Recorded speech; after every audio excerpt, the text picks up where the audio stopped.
Olá, meus amigos! Mais uma vez chegando com o podcast Estação NP aqui na Nova Pauta, o nosso estúdio preparado, e a gente agradece a você que sempre está atento a temas tão importantes. Agradecemos também ao Grupo Felite, agradecemos às lojas Quero Quero, também outros patrocinadores que a gente já vai dar o nome aqui para vocês, lembrando da força que tem o Sicredi, que é uma cooperativa que é solidária no mundo inteiro e faz solidariedade, como nós estamos precisando tanto de solidariedade. Eu tenho a honra de receber aqui a promotora de justiça que está atuando em São Francisco de Assis. Ela é da região metropolitana de Porto Alegre, é muito jovem e já chegou fazendo muito trabalho, trazendo para nós, às vezes, palestras em escolas, e conseguimos um horário na sua agenda para a gente falar aqui, principalmente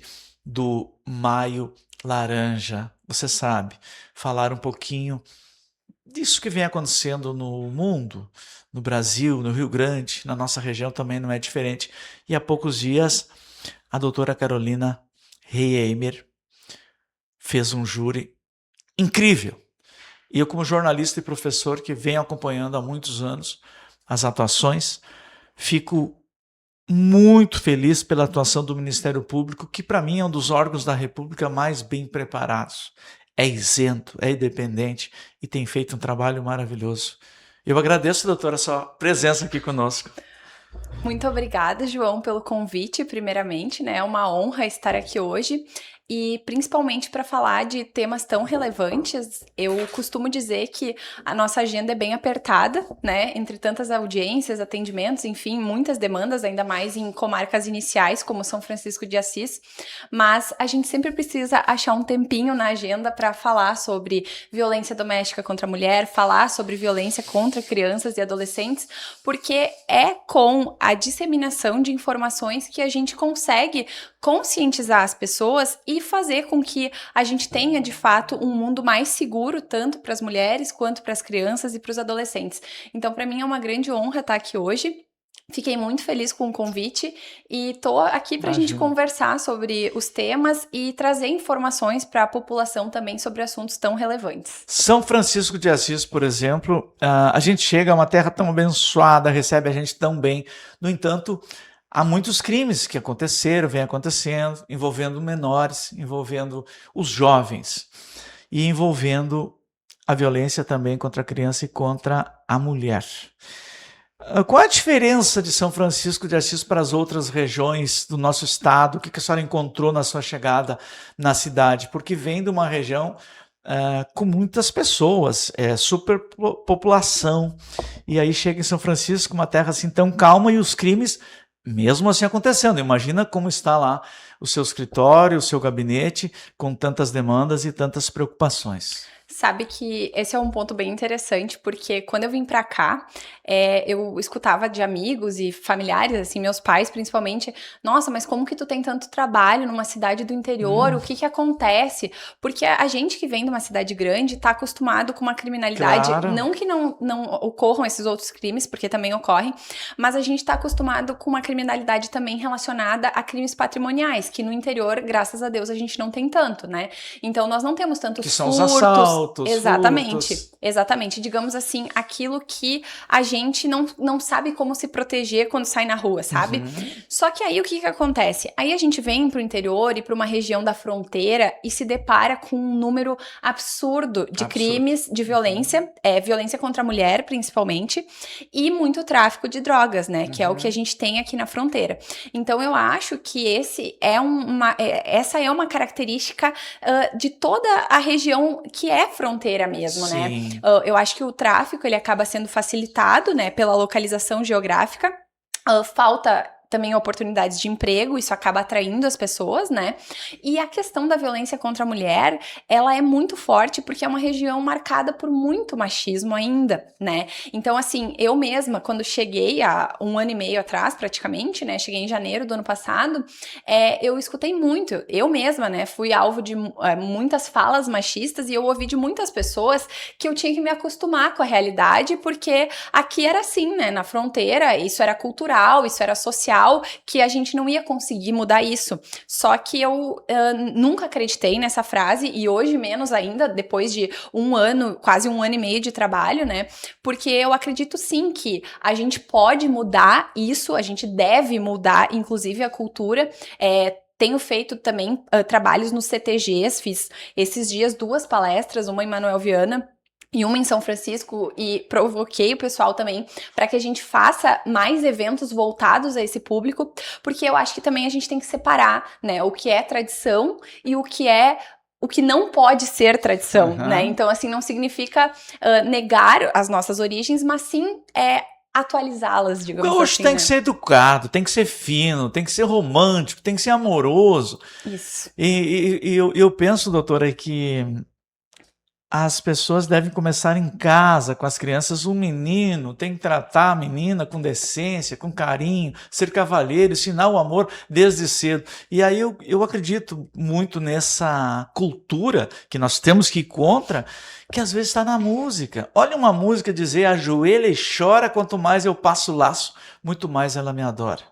Gente, essa música é recente, eles tocam e dançam. Não estou contra o artista reflete o que o povo pensa.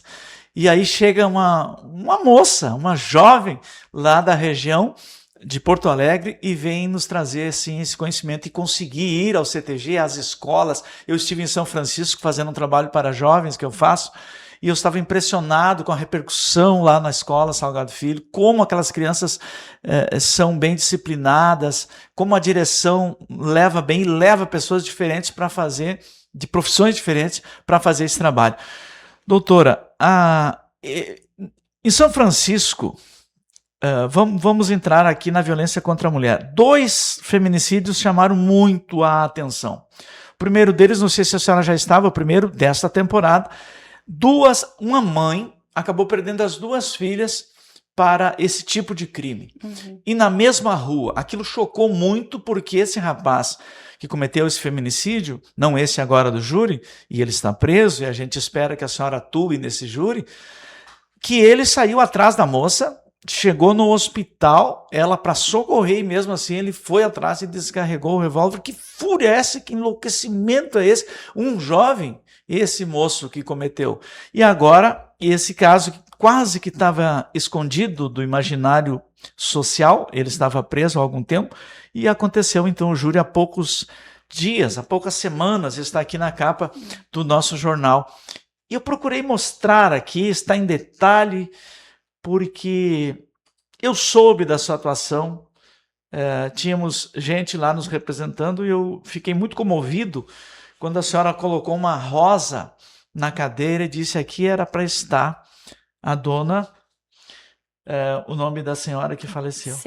Celi, de Fátima, de Sete Coco. E a senhora trouxe as imagens porque ela foi quase decapitada. Sim. A gente até para de falar quando vê isso, e eu imagino assim, o que a senhora atribui isso tanto fora, essa questão da cultura, da tradição, de onde vem essa tamanha fúria, e como a senhora descreveria esses 2 casos da nossa querida São Francisco? Sabe, João, que eu acredito que esse caso, ainda que eu trabalhe até a minha aposentadoria compulsória, que vai ser bem difícil ver alguma coisa tão cruel quanto foi, né? E eu até tenho bastante cuidado, né, para falar sobre ele, porque pela família, né, a família da vítima, todas as pessoas envolvidas, né, mas eu acho que, enfim, o processo é público e a gente precisa falar sobre isso, porque a gente precisa informar as pessoas. E esse caso me marcou muito, e aí eu te mostro como a violência contra a mulher, ela é estrutural, ela é sistêmica. E eu fiquei muito abalada com esse caso, porque as fotos são horríveis, né? Os jurados, inclusive, eu fui adverti-los várias vezes e, inclusive, pedir desculpa por fazer com que eles tivessem que passar por aquilo, porque a gente que é do mundo jurídico, querendo ou não, tá acostumado, né? Mas quem não é, se abala muito. E eu fui chamada de coitada no júri porque eu me abalei com as fotos. E aí eu fui chamada também de amadora porque eu mostrei vídeos sobre violência doméstica. Só que esse tipo de fala é uma fala direcionada a mim porque eu sou mulher, porque a gente é visto como frágil, mesmo estando em plenário, mesmo, né, tendo estudado tanto para chegar onde eu cheguei. Mas, voltando um pouco sobre o caso, o que acontece? Esse caso que foi a júri, ele é muito brutal. E ele mostra como é difícil a gente conseguir separar e explicar para as pessoas a diferença entre a loucura e a crueldade. Porque o que os homens fazem com as mulheres não é loucura, João. Eles não são loucos, não tem que cumprir lá uma medida de segurança. Não, isso é crueldade mesmo. Fazer o que foi feito com essa vítima é uma coisa que a gente não consegue nem mensurar, a gente não consegue nem imaginar uma coisa dessas. Não cabe na nossa razão. Não cabe, não cabe. Então, por isso que foi um caso que mexeu muito comigo. E eu acho que todas as pessoas que trabalharam nesse processo ficaram muito mexidas. A senhora é promotora há quanto tempo já? Eu sou promotora desde novembro de 2024, foi quando eu tomei posse, então agora faz um pouquinho mais, 1 ano e meio praticamente, assim, né? Só que eu já tenho muita experiência, eu fui estagiária do Ministério Público, eu fui assessora há muitos anos também, então já vi muitas coisas. E tava inclusive comentando sobre isso hoje, que eu já vi muitos casos cruéis, mas que esse realmente foi demais, sabe? E numa cidade tida como pacata. Isso, e assim, depois procurei me informar, né, antes do júri, pra gente entender o que aconteceu, e não há quem não tenha se chocado na época com o que aconteceu, entendeu? Ali a comunidade do interior, próximo de onde ela morava, todos muito abalados com assim, a crueldade do que foi, né? E isso destrói uma família, né, João? Eu disse no júri... Destrói uma sociedade inteira. E eu disse no júri, na verdade, esses casos assim, eles destroem os filhos, né? Eles acabam ficando órfãos, porque é o que acontece, né? Eles perdem a mãe e acabam perdendo o pai também, né? Então esse caso foi muito chocante por isso, por ser muito cruel, pela forma como foi, né? E aí eu faço um paralelo. Os homens normalmente visam o rosto da vítima. Isso é importante também a gente falar sobre isso.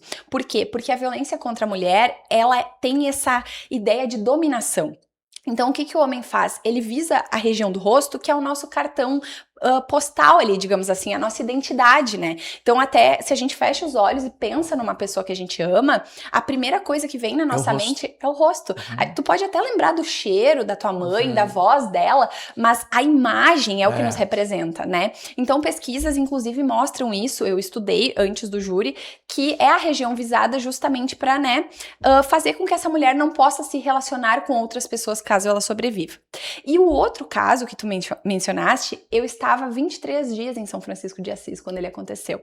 E eu me lembro como se fosse ontem, porque me chocou muito, muito, porque foi em plena luz do dia, numa região com muita circulação de pessoas, na frente de um hospital. Poderia ter sido um fato assim que tivesse atingido muitas outras pessoas, Sim, né? Quase que o motorista, a enfermeira não respeitou nem ela que estava tentando salvá-la. Isso, e assim, como que eu sempre gosto de dizer, né?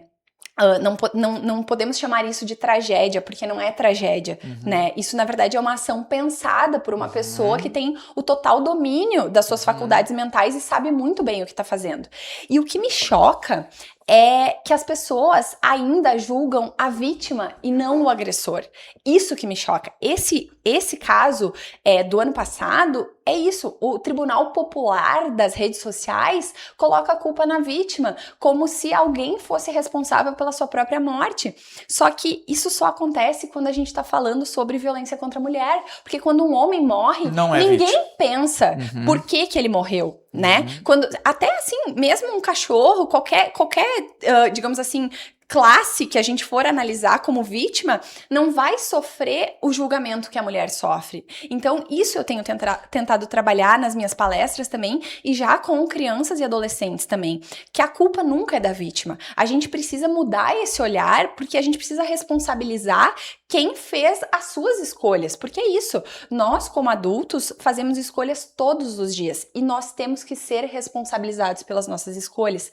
Então, eu acho que essa mudança de foco, ela é muito importante para que a gente consiga começar a diminuir esses índices, entendeu? Conscientizando as pessoas como um todo de que a mulher que é vítima de um feminicídio não é ela que está sendo julgada ali. Quem está sendo julgado é o réu que está lá sentado como réu no processo, entendeu? Então, eu acho que esse ponto é muito importante. E uma questão mais técnica, a lei, ela está cada vez mais, eu não vou dizer severa, eu vou dizer que ela está cada vez mais fazendo o que deve ser feito.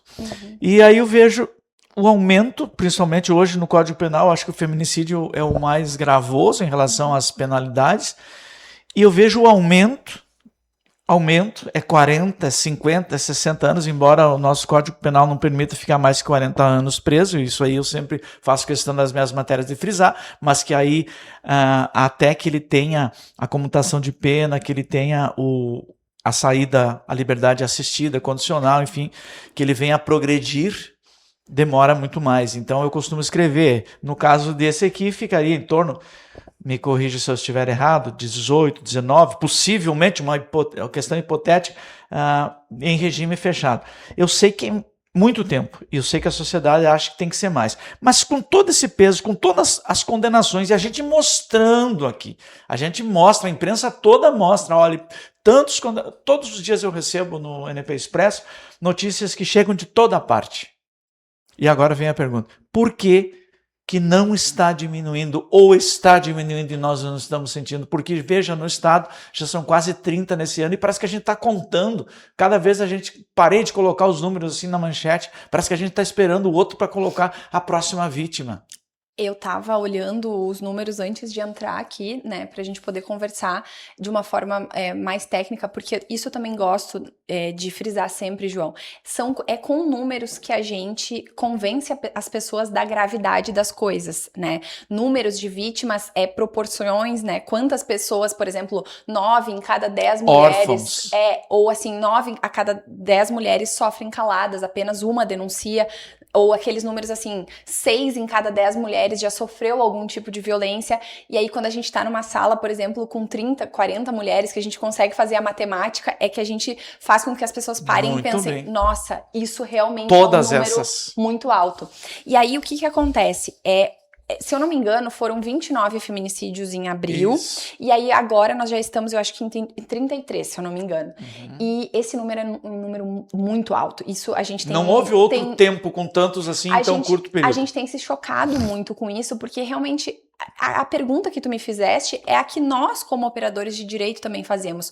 O que a gente precisa fazer para parar esses homens, né? Porque assim, a gente pede a prisão e às vezes nem a prisão é suficiente. Esse caso é um exemplo, porque antes do que aconteceu ali, que foi a júri, a gente ainda tem uma tentativa que vai ser julgada mês que vem, né? Então assim...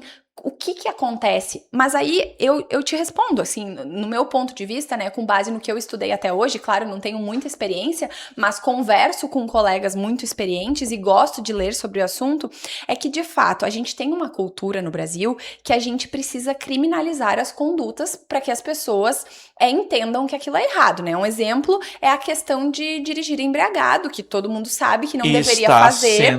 Vem diminuindo. Mas justamente, mas o que se precisou fazer? Não bastaram campanhas de conscientização. Não. Precisou criminalizar, botar uma pena alta, disponibilizar bafômetros, enfim. O que acontece? É por isso que a gente vai aumentando as penas, né? O feminicídio hoje é sim o crime, se eu não me engano, com a pena mais alta. Nós temos agora também o vicaricídio, que é quando o homem mata o filho da mulher. É nova, né? Exatamente. Então são crimes realmente com penas bem altas e isso é importante, sim, porque a pena tem essa função, né? Ela tem uma função dupla, preventiva e repressiva. Então, se a pena não é alta o suficiente, ela não vai cumprir a função repressiva dela. Só que como isso é cultural, a gente muda isso realmente com conscientização. Também. Então, eu acho que as duas coisas precisam se alinhar, né? Para que a gente possa desde lá de criança, ensinar aos pequenos que isso é errado. Porque o que acontece? Todas as pesquisas mostram, por exemplo, que uma criança que cresce num ambiente em que há violência contra a mulher, ela acaba pode reproduzir também. reproduzindo essa violência. Então, ou a mulher, ela vê a mãe sendo vítima, ela vai reproduzir esta violência, né? Ela vai ser vítima de violência e o menino vai reproduzir a violência que ele vê o pai fazendo, né? Então, o que a gente precisa? A gente precisa ensinar desde pequeno, por exemplo, a menina, que não é legal ela levar um tapa do coleguinha, porque às vezes a gente tinha isso no passado, né? Ele te bate porque ele gosta de ti. Essas falas, desde pequena, incutem ideias erradas nas meninas, né? E isso parece bobagem, mas não é, porque a criança, ela reproduz comportamentos. Ela é pura, a gente que ensina e molda o comportamento dela. E esse vídeo que eu mostrei no júri e que inclusive me fez com que eu levasse o título de amadora, justamente fala sobre isso, porque é um vídeo feito com crianças na Itália e o entrevistador, ele pede para as crianças fazerem carinho na menina, caretas, enfim, falar qualidades, coisas bonitas, e aí quando ele pede para que as crianças deem um tapa, os meninos param e dizem: não, só um pouquinho, né? Como assim um tapa? E aí ele pergunta, tá, mas por quê? E daí eles vão respondendo assim de uma forma muito genuína, né? Um fala assim, porque Jesus não quer que bata nas pessoas, porque eu sou homem, eu não posso bater numa mulher, né? Então isso mostra pra gente que as crianças entendem que as mulheres não podem ser vítima de violência. Então nós, como adultos, a gente precisa mudar essa nossa realidade, mudar esse nosso pensamento e já trabalhar isso desde pequeno nas escolas, né? Trabalhar a questão da violência de gênero, né? Da igualdade de oportunidades para homens e para as mulheres, que as meninas não aceitem nenhum tipo de pressão quanto ao que elas vestem, com quem elas falam, aonde elas estão, porque tudo isso vira depois uma violência sistêmica que alimenta esse tipo de coisa e faz com que a gente chegue na ponta do iceberg, que é o feminicídio. Então, por isso que eu digo, o trabalho preventivo, ele é tão importante quanto o repressivo. A gente precisa falar sobre violência contra a mulher ainda em 2026, infelizmente, porque só assim a gente vai mudar essa cultura que hoje é socialmente aceita por muitas pessoas, simplesmente por achar que a mulher ainda está no mundo para servir o homem, que a mulher ainda é um objeto e não um ser de direitos, uma pessoa como os homens são. Eu falei esses dias numa palestra que fiz para as mulheres, para as mães, aqui numa escola. Eu disse que eu vi 2 exemplos de amor. Eu estudei a filosofia de ponta a ponta e todas as formas de amor que os filósofos falam, eu acreditei em uma, a de Cristo, porque é ágape, ama incondicionalmente. E o outro amor, porque para mim é o único amor, então hoje que se pratica, é o amor de mãe. Porque eu não conheço nenhum outro amor. Esse é um amor incondicional. Vai se submete a tudo para ter o filho sem saber se vai ser amado. E um médico amigo nosso, que hoje é deputado federal, o Dr. Pedro Westphalen, amigo nosso lá de Cruz Alta, da minha terra, disse que 7.000 partos ele fez. E as mães que às vezes estavam ali sofrendo, seguravam a mão dele, em vez de perguntar como eu estou, eu vou sobreviver, como está a minha filha e o meu filho. Chego a me arrepiar quando eu falo disso. Que homem faria isso? E aí eu digo assim, a filha é um pedaço da mãe. E aí essas pessoas tiveram vó, tiveram mãe, são pais. Como é que a gente vai... Eu costumo dizer que aquilo que não cabe na razão não tem sentido de existir. Nós precisamos saber como isso vai... A doutora está explicando muito bem aqui, a doutora Carolina, essa questão cultural. E eu fico muito preocupado com outra questão, quando ela diz que a gente divulga, faz palestras, toca na tecla, toca na ferida, porque antes ninguém metia a colher, tinha até a história que a briga de marido e mulher não se mete a colher, uma história do passado ridícula. Mas às vezes eu noto na rede social, porque o nosso site ele é muito acessado, são milhões de acessos, e eu noto que vem uma matéria sobre feminicídio, ela tem um acesso, depois ela tende a diminuir o acesso. Será que as pessoas começam a pensar, como na droga, que não é o nosso tema aqui, poderemos falar um outro dia, que eu fico muito preocupado, porque as pessoas querem saber quem trafica e não querem saber quem usa, que muitas vezes é seu filho, seu amigo, seu vizinho. E São Francisco tem bastante, toda a nossa região. E aí eu digo assim, será que a droga hoje, doutora, eu coloco assim, 1 tonelada de maconha apreendida, não dá mais likes. As pessoas não comentam.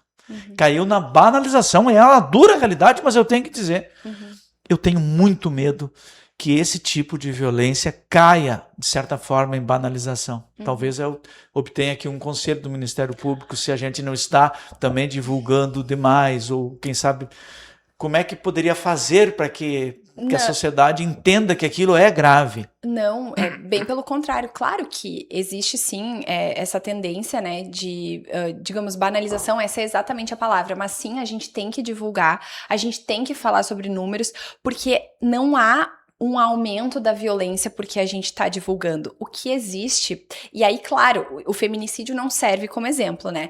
Mas a gente, como promotor de justiça, faz, por exemplo, o controle externo da atividade policial. Então, a gente analisa números semestrais, por exemplo, de registros de ocorrência policial, e como coincidência, eu fiz isso semana passada, ainda ali em São Francisco de Assis. E eu percebi que houve duplicação do número de ocorrências de registros por violência doméstica. E aumento das medidas protetivas. Bem. Dobrou. Aí, quando a gente olha, daí naquele primeiro momento, assim, dá um choque, né? Tipo assim, nossa, será que a violência tá aumentando? Não é a violência que tá aumentando. São as mulheres, João, que estão tendo coragem de denunciar. E é isso, porque a gente precisa falar sobre isso para que as mulheres entendam que elas não precisam viver naquele mundo, entendeu? E o Estado consegue dar guarida. Aqui a gente inaugurou a Sala das Margaridas com a nossa delegada Nadine. Vocês têm um delegado fantástico lá, que é o Marcelo Batista, que disse o que a senhora falou sobre o aumento das ocorrências. Se é que o Estado vai conseguir, porque às vezes, vamos tocar bem no assunto. Antigamente, o homem ia para casa primeiro que a mulher ficava na delegacia. Que coisa, né? Sim. Como é que a gente ia mudar isso? Sim. A gente tem melhorado muito, João. E isso, inclusive, eu percebo comparando com casos antigos. Às vezes faço audiências, né, de casos lá de 2022, 2021, que as vítimas chegam nas audiências e reclamam do tratamento que elas receberam.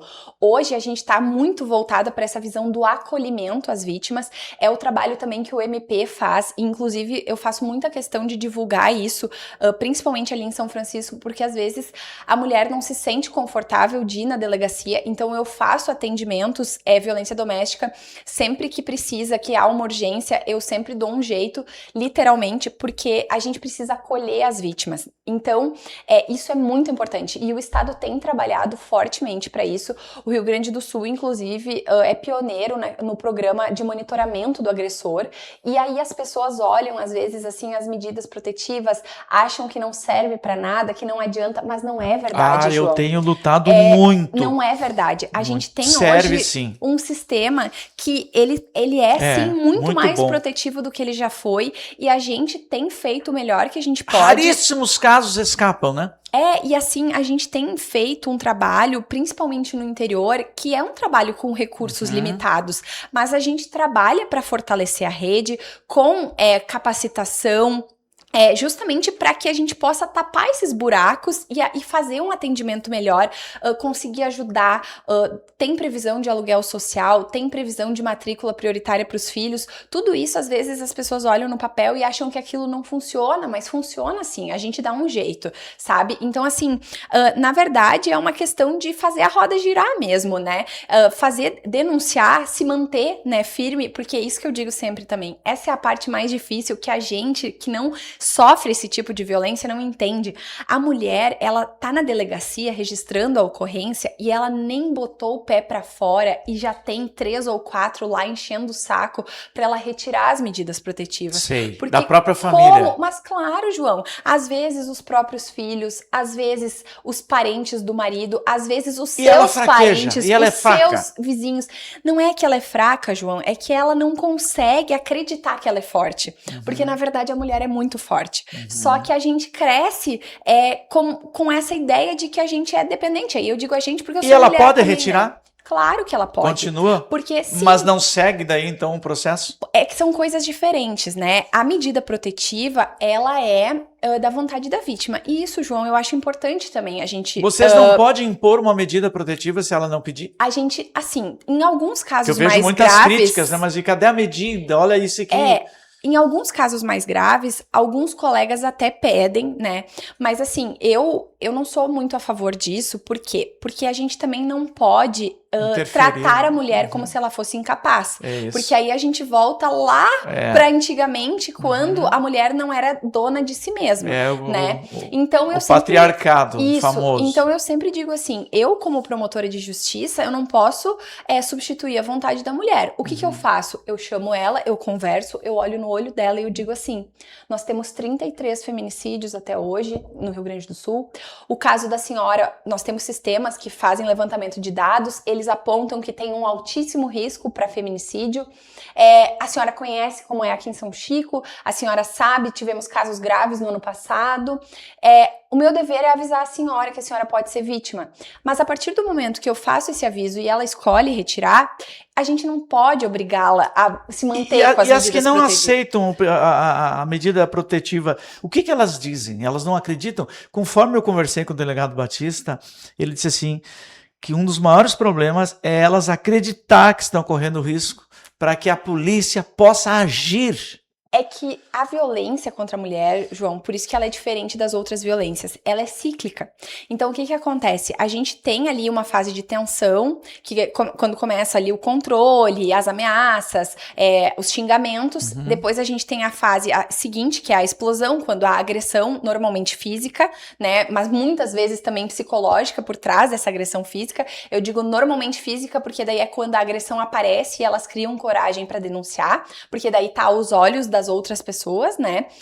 E aí, depois vem a fase que a gente chama de lua de mel, porque ele pede perdão, o arrependimento, né? Antes, e aí depois eles se reconciliam.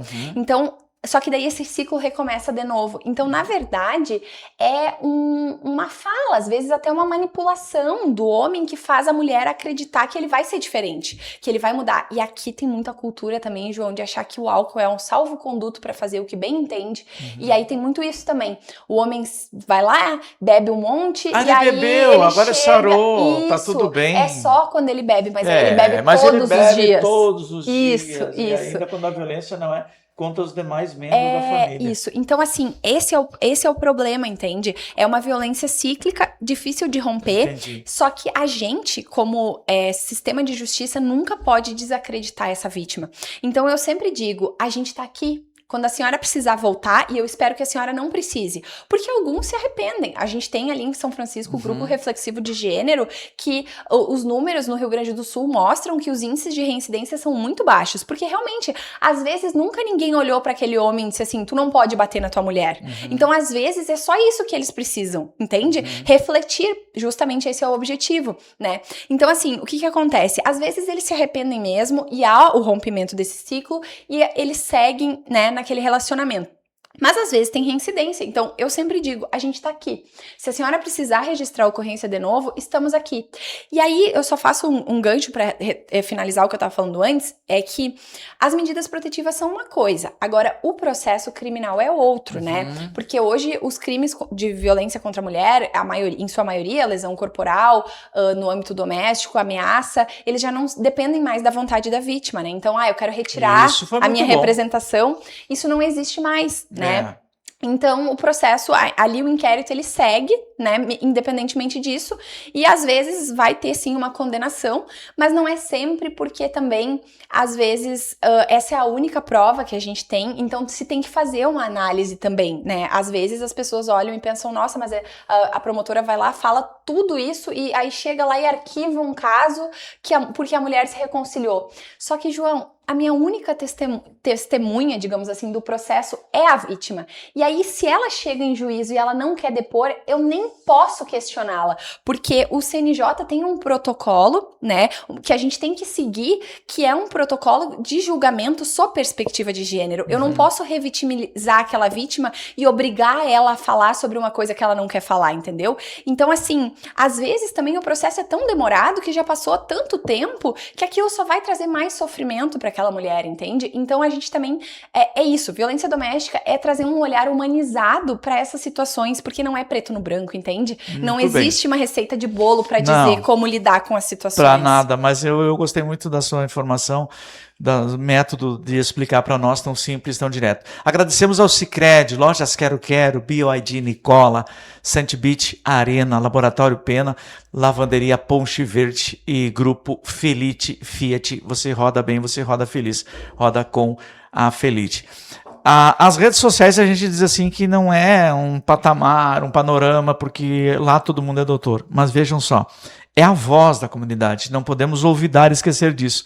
E algo que me frustra e me deixa muito chateado ultimamente, às vezes eu dou algumas respostas, mas eu não tenho que estar batendo boca e respondendo em rede social, que é o seguinte, um bordão, a senhora deve saber. Prende, a gente diz, tantas condenações, no outro dia está na rua, vão soltar, aí eu vou lá e explico. Vocês já visitaram as cadeias? Vocês já viram o nosso sistema prisional lotado, cadeias interditadas, penas cada vez mais severas? E me digam um crime que tenha ficado impune. Aqui em Santiago, o jornal tem 32 anos. Eu vi 1 ou 2 crimes que não conseguiram autoria. Os demais, todos elucidados. Aliás, a nossa região, doutora Carolina, eu tenho colocado, publicado, é uma das regiões mais seguras do estado para esses outros tipos de crime. Agora vem o crime cibernético, o feminicídio, o tipo da pessoa que brigou lá isoladamente e aconteceu uma morte. Mas de resto a gente anda na rua tranquilo, as crianças brincam na calçada. Isso a senhora não acha fabuloso? A senhora que veio de uma região metropolitana super agitada, que as pessoas vão lá, eu vou lá, vou ser assaltado. Claro que não é bem assim, mas a gente vê que toda semana tem um homicídio ou coisa parecida, principalmente na Grande Porto Alegre. E aqui a gente diz assim, estamos no céu aberto. Aí sempre tem algo para que o Ministério Público continue trabalhando, se esforçando. Chega em São Chico, está tudo calmo quando vê. A senhora estava num júri, a senhora estava atuando lá, e um menino estava lá, talvez ele, né? Só o julgamento que vai dizer, mas ele está sendo monitorado e há um processo sobre isso. Estava lá, talvez, esfaqueando um padrasto que estava dormindo. Então, a gente fica pensando, o ser humano se transformou, né? Mas vamos voltar então ao nosso tema aqui. As pessoas dizem, não fica preso. Porque o menor é esse adolescente, nós temos que dar a prisão perpétua, porque não sei o que mais. Então, isso aí eu já nem esquento mais. Mas essa me frustra de dizer que no outro dia está solto. Eu queria que verificassem os casos. Uhum. Quantos que cometeram? Esse que cometeu o feminicídio lá, que foi até o hospital, que disparou aquela coisa brutal lá, continua fechado à espera do julgamento. Uhum. Esse de agora estava preso. Quantos anos? Em Santiago eu presenciei um feminicídio aqui, não um feminicídio, presenciei o processo e ele foi condenado ainda na época a 16, 18 anos, eu achei assim pequena a pena e ele saiu e se ressocializou. Uhum. Não vem ao caso dizer o nome. Mas eu penso assim, por que as pessoas continuam dizendo que sai no outro dia? Sim. De onde é que vem essa história? Da impunidade? É que eu acho que são os contos sociais, aquilo que se forma a partir de uma ideia e isso vai se proliferando, né? E claro, a gente tem soltura sim, até porque a gente não tem lugar para todo mundo. E lá não é para ficar a vida inteira. Exatamente. A gente tem um histórico claro, de superlotação, exatamente como tu falaste, então a gente precisa analisar realmente os casos mais graves, pedir prisões para casos mais graves, o juiz vai decretar também para casos mais graves, e também existe essa situação relacionada ao tempo de prisão também, né? Claro que homicídios, feminicídios são crimes mais graves, né? Então a pessoa pega uma pena maior e o tempo que ela responde preso preventivamente, ele acaba sendo um pouco maior também, porque são processos mais complexos, né? E a gente tem uma falta também de servidores no interior, né? Então tudo isso colabora para que os processos às vezes se prolonguem um pouco, né? Mas às vezes o caso é mais complexo, mas casos também mais simples, digamos assim, né? De crimes com penas mais baixas, o sujeito também não pode ficar lá respondendo o processo eternamente preso, porque depois a pena dele lá na sentença, quando vê, é menor do que o tempo que ele ficou preso. Eu sei, né? O réu preso precisa prioridade. Então, por isso que às vezes Porque ele tá pagando algo que nem sabe, de repente um crime que ele nem cometeu. Porque todo mundo é inocente até que se julgue, né? Que se prove. Então exatamente é esse o cuidado que a gente tem que ter. O judiciário também tem. Isso, e por isso que a gente deixa, né, para casos mais graves, e claro, violência doméstica, ameaças muito graves, lesões mais graves, né? Tentativas de feminicídio ou feminicídios consumados, então nem se fala. Mas a verdade é essa, né? A gente analisa e aí os outros crimes é feita sempre uma análise também com base nos antecedentes. Então, assim, a gente tem critérios para muitos critérios para pedir uma prisão preventiva ou não. Exatamente. E eu acho que, na verdade, a gente tem sim um problema no nosso sistema carcerário, que é um problema estrutural, né? Não é para menos que o STF já reconheceu o estado inconstitucional do nosso sistema penitenciário. Não recupera quase ninguém, vamos falar quase ninguém, né? E eu acho boa parte. E sinceramente, João, quem nunca pisou num presídio não pode opinar sobre esse assunto, entendeu? Mas eles não vão. Eu pergunto se eles já foram. Só quem já teve lá dentro sabe como Doutora, entendeu? Desculpe, eu estive aqui faz alguns anos no presídio de Santiago. Aqui o presídio é muito difícil a gente ter acesso, a gente não tem informação. E essa equipe que cuida hoje do sistema prisional, eles não informam nada pra gente. Ao contrário do Ministério Público, que eu queria dar os parabéns aqui, porque tem uma rede de jornalistas prestando informação embasada, técnica para os jornalistas. A gente tem as respostas que a gente dá para a sociedade. E no sistema carcerário a gente não tem. Mas eu visitei o presídio daqui e eu fiquei impressionado. Agora a gente vai mudar um pouquinho de assunto nesse final. Com os crimes sexuais. A cela para 4 ou 5 havia naquela oportunidade cerca de 15 ou 16 pessoas de 19, 20 anos a 60, 70 anos por crimes sexuais que estavam naquela cela separados dos demais presos. Eu fiquei espantado, por mais que seja um pesquisador, um jornalista, um professor, e tem uma experiência, né? Porque aqui na minha região o pessoal sabe que eu sofri violência quando fui criança, a família que me criou, escrevi essa história, todo mundo sabe. E fico pensando assim, mas eu nunca fui... Meu caráter foi moldado lá nos primórdios da minha infância, que é onde se molda o caráter da criança. E eu fiquei pensando, por que isso, né? Aquela cela abarrotada por crimes sexuais. E muitas vezes, na maioria das vezes, contra a criança. Então, pra gente... Eu sei que o assunto é delicado. Nessa semana a gente presenciou outros casos no estado, na região, e a senhora deve ter presenciado uma prisão. Uma pessoa foi condenada a 20 e tantos anos porque ele vivia... Inclusive em São Chico são 2 casos semelhantes. Veio à prisão para um rapaz que morava com uma menina de 12 anos, ela engravidou e foi descoberto. E também um que a mãe, eu vou dizer bem claro o português, vendia essa menina, essa criança, para esse senhor de posses da alta sociedade, que a gente fica pensando, não, mas isso acontece lá no povão, o feminicídio é lá, a violência é lá. Isso está provado que não é. E aí aconteceu e a gente colocou na capa também esse caso contra essas meninas. Essa menina forçosamente, ele foi pego de madrugada andando num caminhonete com as crianças e disse que ia comer sorvete. Quer dizer, todas as provas corroboraram e ele pegou uma pena bem pesada. E aí fico pensando assim, essa violência contra a criança, que às vezes a juíza esteve aqui no nosso programa, aqui a juíza de Santiago, Ana Paula, disse assim que a criança não sabe muitas vezes que está recebendo a violência. Aqui em Santiago, na semana retrasada, o mês passado, foi preso um senhor que é acusado, por enquanto, acusado, está preso, de ter cometido algum abuso contra a enteada. Toda hora chega para nós esse tipo de coisa, parece que está aumentando. Eu fico assim muito preocupado. E nós estamos no Maio Laranja. Queria que a senhora fizesse um arremate sobre as nossas crianças, né? Os nossos jovens. Sim, João. O que eu vejo, assim, só para, né, também concluir essa parte, mas a questão do sistema prisional, ainda no interior, aqui na região, a gente tem presídios muito bem organizados, né? Eu deixo aqui o meu registro, eu não posso falar, né, pelos outros, mas ali em São Francisco, a gente tem um presídio que dentro das suas limitações, ele é muito organizado, né? O pessoal da SUSEP faz um trabalho excelente com os recursos que eles têm, e a gente não tem domínio de facção no interior, Não tem, né? Então isso é muito legal, porque na cidade grande, lá da região que eu venho, infelizmente a gente já não tem mais, o Estado já não tem mais domínio Não daquele tem poder. espaço, entendeu? Então isso é muito interessante aqui no interior, assim como a questão dos delitos patrimoniais, né? Que é isso, a gente se sente mais seguro nesse ponto, né? Então eu deixo registrado aqui, né, o meu reconhecimento. E sobre a questão dos crimes sexuais contra a criança, aí, João, eu vou voltar a falar o que eu já disse com relação aos crimes contra as mulheres.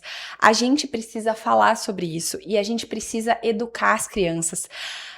Aquela pessoa que dá um doce para uma criança e diz assim, não conta para tua mãe, aquela pessoa tá ensinando a criança sendo aliciada já. a esconder algo da mãe. E parece que isso é um exagero. Nossa, como a promotora é exagerada. Mas não é, João, porque a criança, ela não pode mentir pro pai e pra mãe. Ela não pode, porque ela não tem discernimento para entender a diferença entre essa violência sexual e a bobagemzinha ali, aquele doce só que a mãe não deixa ela comer, entendeu? Segredinho então, nosso. Por isso que eu digo, eu não tenho filhos, mas os meus pais sabem que eu possivelmente não vou querer que até uma certa idade lá eles comam doce, mas que se eles derem, que eles não digam pro meu filho mentir pra mim, entendeu? A franqueza tem que ser ensinada. Exatamente. Então, assim, educação sexual é isso, entende? E a gente precisa entender que as escolas têm que falar sobre isso. Tem obrigação. Tem muita gente que tem também resistência com isso, entendeu? Mas a criança, ela tem que saber aonde do corpo dela outras pessoas não podem tocar. Mas alguns pais vão dizer assim, estão ensinando a promiscuidade para minha filha, estão falando temas que não é uma educadora, aí de repente as universidades também não prestam, as escolas também não prestam. Como é que um professor vai abordar uma questão dessas com tanta crendice? Mas aí que tá, a gente precisa trabalhar isso, inclusive as leis prevêem esse tipo, né, de trabalho educacional. Por quê? Porque a violência... Só assim nós vamos diminuir. Claro, e por quê? Porque a violência sexual contra a criança, ela vem de dentro de casa. A maioria das crianças sofre violência dentro de casa. Então, assim, se a escola não ensinar, ela não vai saber identificar. E aí, a escola, ela é um lugar seguro, entende? Para as crianças e o professor muitas vezes é o que detecta. Exatamente. A maioria dos casos, não Exatamente. sei, salvo engano, o professor detecta muitíssimos casos, né? Porque ele vê o comportamento, ele lida com a criança todos os dias e em casa a mãe está mentindo. E às vezes é aquela Por pressão coisa... também, não tô culpando a mãe, né? Isso, às vezes, ou até às vezes nem sabe, né? Acontece muito também. Mas isso é muito importante. Então, hoje a gente tem um trabalho sobre isso, por isso que o Maio Laranja também é tão importante, né? Pra gente falar sobre violência contra a criança. Nós temos leis protetivas, existem medidas protetivas em favor das crianças, assim como há em favor das mulheres, né? A lei Henri Borel, ela é muito parecida nesse ponto com a lei Maria da Penha, né? Eu, inclusive, tenho casos até de tornozeleira eletrônica também, em agressores contra a criança, e então isso é muito importante. Na nossa região é de São Francisco, Manuel Viana, a senhora atende também Manuel Viana? Atendo, isso. Então, assim, isso tudo é muito importante, né? Esse sistema protetivo que hoje se forma, esse olhar voltado para as crianças, e aí eu faço, assim, só um parêntese também em caráter informativo, né? Porque tu disseste, era um rapaz que ele vivia com uma menina de 12 anos e ela engravidou. No nosso sistema, não existe relativização. Menor de 14 anos presume-se vulnerável e não tem capacidade de dar consentimento. Então, é por isso que a pessoa responde, independentemente de haver concordância do pai e da mãe ou não, né? Por conta... É outra cultura também. O pai permitiu, a mãe permitiu. Exatamente. Até por quê? Porque senão a linha ali é muito tênue entre a venda das crianças, o aliciamento, que é o outro caso que tu comentaste, né? Então, a lei, nesse ponto, ela é protetiva nesse sentido, né? A lei é boa, a lei é muito boa. Não, com certeza. Então, assim, isso que a gente precisa, de conscientização, a gente precisa fazer essas campanhas, precisa ensinar as crianças, falar nas escolas, e por isso que até semana que vem, se eu não me engano, o pessoal da Secretaria de Educação já me avisou que lá em São Chico a gente vai ter palestras com o pessoal da Polícia Civil, com o Conselho Tutelar, justamente para conversar com as crianças e com os adolescentes sobre isso, para que eles identifiquem quando eles estão sendo vítima de violência e quando a mãe está sendo vítima de violência. E que o Conselho Tutelar é um órgão que é protetivo, não é repressivo. A sociedade não sabe disso. A todo momento, onde está o Conselho Tutelar? Olha o menor bebendo, olha o menor roubando na noite, fazendo estrepulia. Onde está o Conselho Tutelar? É proteção. Isso, e isso é E muito... como foi importante a criação do Conselho Claro, Tutelar. João, e isso é muito cultural também, né? As pessoas ainda veem muito, às vezes, com um olhar negativo, mas na verdade não, é um órgão de proteção. Nossa própria polícia, quando a gente era menino, ó, se abaixa aqui porque nós vamos passar pela polícia. Sim. Cuidado a polícia. Sim. Então a pessoa se cria com o medo e não com o respeito que a polícia é para servir. Sim, e o conselho... Os órgãos públicos para Claro. servir, né? E o conselho tutelar, João, ele nunca vai poder substituir os pais. E aí, o que as pessoas fazem? Elas transferem a sua responsabilidade e acham que os órgãos públicos, conselho tutelar, polícia, Ministério Público, Poder Judiciário, precisam resolver os problemas que elas não resolvem. Que elas criaram. Exatamente. Então, assim, isso também tem muito essa cultura de que o conselho tutelar tem que resolver coisas que não é bem assim, né? O que eles fazem é esse trabalho protetivo, realmente, vão lá, verificam as denúncias, casos mais graves eles remetem para mim no Ministério Público, eles vão na delegacia, registram um boletim de ocorrência, pedem medidas protetivas. Foi nesse caso do homem que vivia com essa menina de 12 anos, foi de extrema relevância a participação do conselho.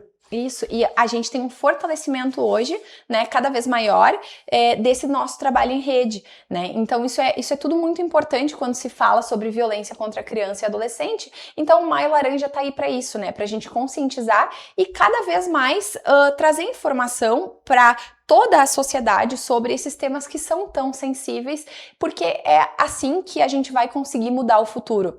A nossa sociedade só vai ser melhor a partir do momento em que a gente conseguir fazer essa conscientização e trazer informação mesmo para quem não tem acesso, né? Então, isso é muito importante e é por isso que eu agradeço novamente pela oportunidade de estar aqui hoje. Eu que fico muito feliz, Uriel, toda a nossa equipe, porque o veículo de comunicação ele existe para isso, não ele perde a sua razão de existir. Então não adianta você aqui ficar atrás de fatos simplesmente banais. Tem que fazer aquilo que impacta na nossa vida, impacta na vida das pessoas. Não simplesmente trazer o registro do júri, trazer que foi condenado, mas trazer uma especialista aqui nessa área. Eu fiquei muito impressionado porque tenho acompanhado júris e promotores aqui em Santiago, muitos bons promotores também passaram. Agora eu sei que tem umas mulheres, eu fico muito feliz porque eu defendo muito essa ascensão, elas estarem no seu lugar mesmo, definitivo, que são juízas, são promotoras. E agora me vem uma jovem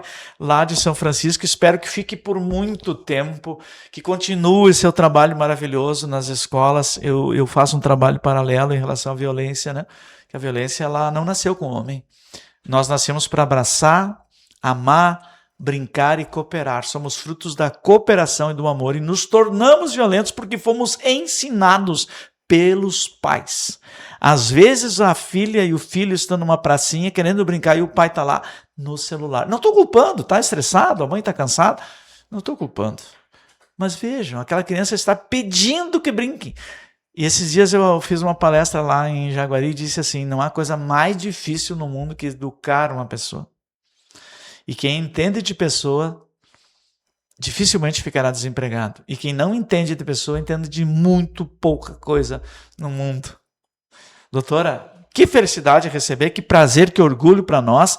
E a gente quer colaborar, a gente espera que com isso a gente esteja colaborando com o Ministério Público, que faz esse trabalho maravilhoso em todo o nosso Rio Grande. Eu digo, a nossa Polícia Civil, a nossa Brigada Militar, o nosso Judiciário e o nosso Conselho Tutelar, a nossa Promotoria, o nosso Ministério Público é exemplo para o país. Muito obrigada, João, novamente pela oportunidade. Foi uma honra estar contigo aqui hoje. Que legal, bacana. Ouvimos então a promotora, a Carolina Reimer.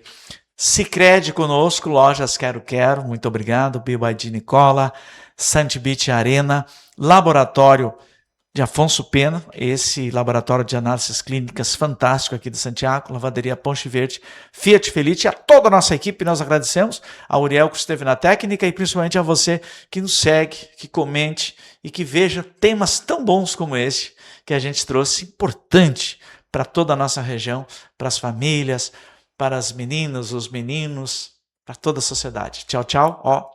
Um beijo e até uma próxima.